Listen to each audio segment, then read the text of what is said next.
Ladies, I know your thick, high density, coily, natural hair often feels like it's stopped growing, or that maybe it's the longest and the healthiest it will ever be. I know what that feels like, but after changing the way I took care of my hair began to change as a result. It's gotten healthier, it's gotten longer, and so I encourage you to stick around as I twist my hair with you. And also, I'm going to share with you just 3 quick hair growth tips that, for me, have helped me to get past shoulder length. And I'm quite sure that if you do the same, then you will also surpass your hair growth plateau as well. So we're gonna get into these 3 hair growth tips that really helped me. But just before I do, I wanna give you a little bit of a history of my hair. Now, this isn't accompanied with any pictures or videos or anything. I may do that in the future, but I couldn't fit it all into this video. So for me, I grew up, my mum used to do my hair when I was younger. And from what I can remember, or from what I've seen in pictures, my hair was looking good when mum was doing it. Plus, I think I used to go swimming maybe about 2 times a week. So I'm assuming that she was probably washing my hair twice a week and then styling it and stuff. I don't know. I must ask her that actually. But then when I got kind of, I guess, into my maybe teens, or yeah, probably really early teens, I began taking care of my own hair. It was relaxed by then. And yeah, as you know, usually when you relax your hair, you kind of then get into this habit of not taking care of it because it's so straight and it's so easy to manipulate. You kind of don't do much with it. And I think that's what happened for me. And the quality, the health of my hair reduced. Now, I didn't know that was happening at the time because I was only a teen. I was just going along with the trend, wearing my hair how my friends used to wear their hair and things like that. I didn't know that I was actually destroying my hair really. But over time, I think maybe when I was about, about 19 or so, I cut my hair. So I've actually cut my hair 3 times in between the age of like 19 and 30. So when I was about 19, I cut it to a short style. It looked really cute. I absolutely loved it. And then after a while, I grew it back and it got stuck at shoulder length. Then, when was this now? Then when I was maybe about 22, 23 maybe. I'm not sure. Yeah, maybe around there.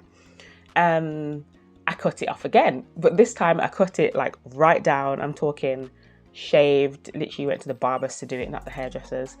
Cut it all the way down, and I didn't leave it short that time for very long. I can remember only going to the barbers maybe twice.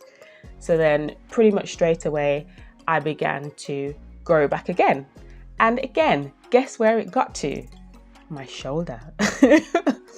So I realized that at that time, that felt like the longest my hair could ever get to. It felt like shoulder length.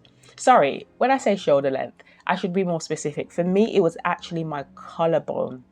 That was the longest my hair had ever got to.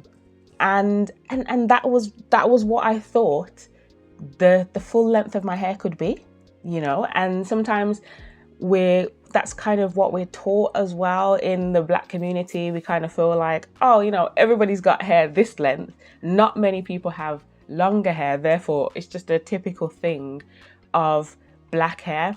But I realized that it wasn't true. So in lockdown, so this is in 2020. No, sorry, let me go back a bit. So probably around 2015, 16 or so. Then I cut my hair again for the 3rd time, once again, right down to shaved. I'm talking, it was a number 3 on the top, number 1 on the sides. I loved it. It was so easy. I actually cut it at that point because I started swimming again. And I just wanted the ease of, you know, being able to go swimming and not have to wash my hair and style it all the time. And it was really easy. But then over time, I stopped going swimming. Ugh, annoying. And yeah, and then over the process of time, 2020 happened, March 2020, as you know, and that's when lockdown happened and I couldn't get to the barbers.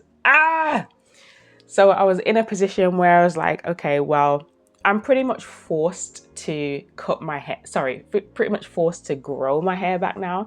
So I decided to do that. But thankfully, my sister was also in a process of, you know, in a similar process at the time where she had decided to grow her hair back.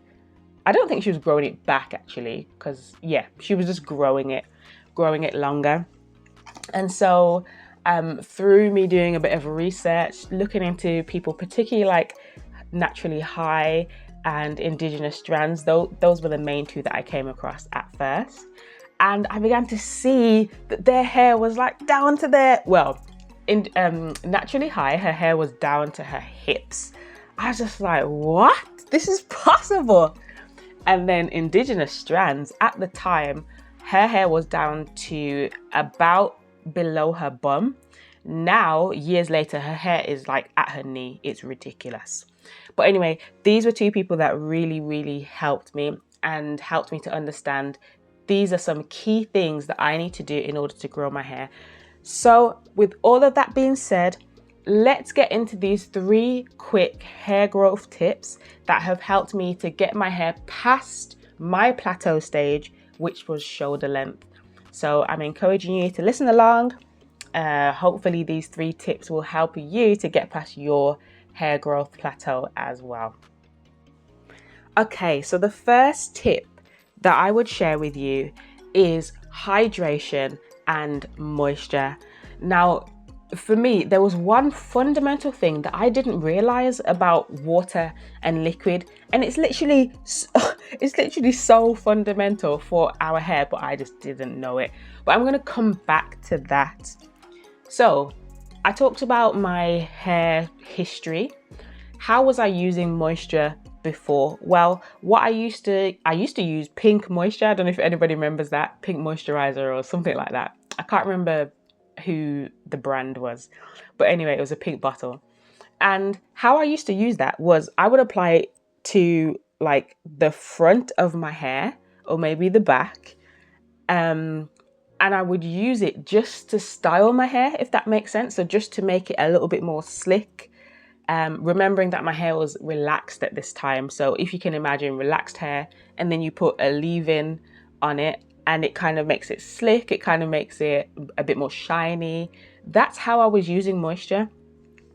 But now, with the understanding that I have, I realize, you remember I said about water and how fundamental liquid and water is? Well, what I realize now is that the water and liquid has to get into the strands of my hair.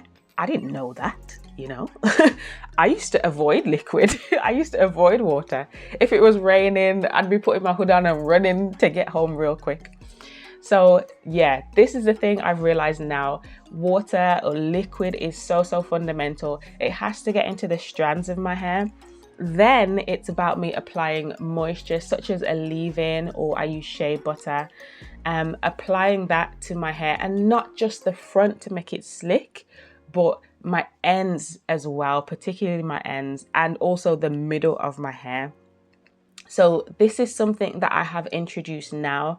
In addition to that, I then seal all of that moisture in with black castor oil as well.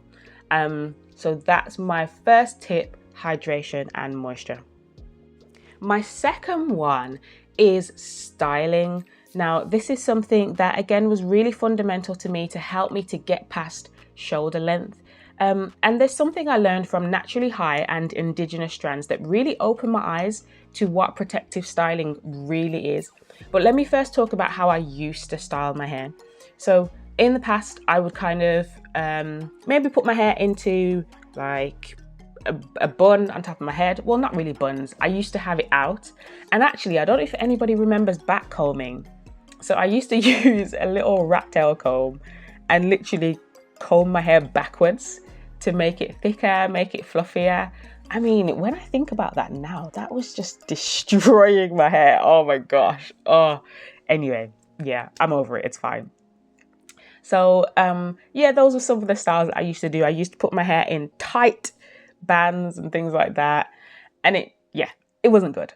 But how I style my hair now, this is what I want to talk about. So what I understood from naturally high and indigenous strands is, if you think about, there's a scripture that says a 3-strand cord is not easily broken, or it doesn't break easily. Think of it that way.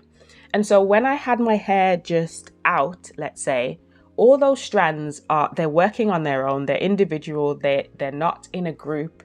And so they're not as strong. But when you clump your hair together, it's stronger because more strands are all together. So I hope you can see that image in your mind. And so that's what I began doing. I began wearing my hair in things like twist, where you've got a lot of hair clumped together, and then twisting it and keeping it going in the same direction, basically.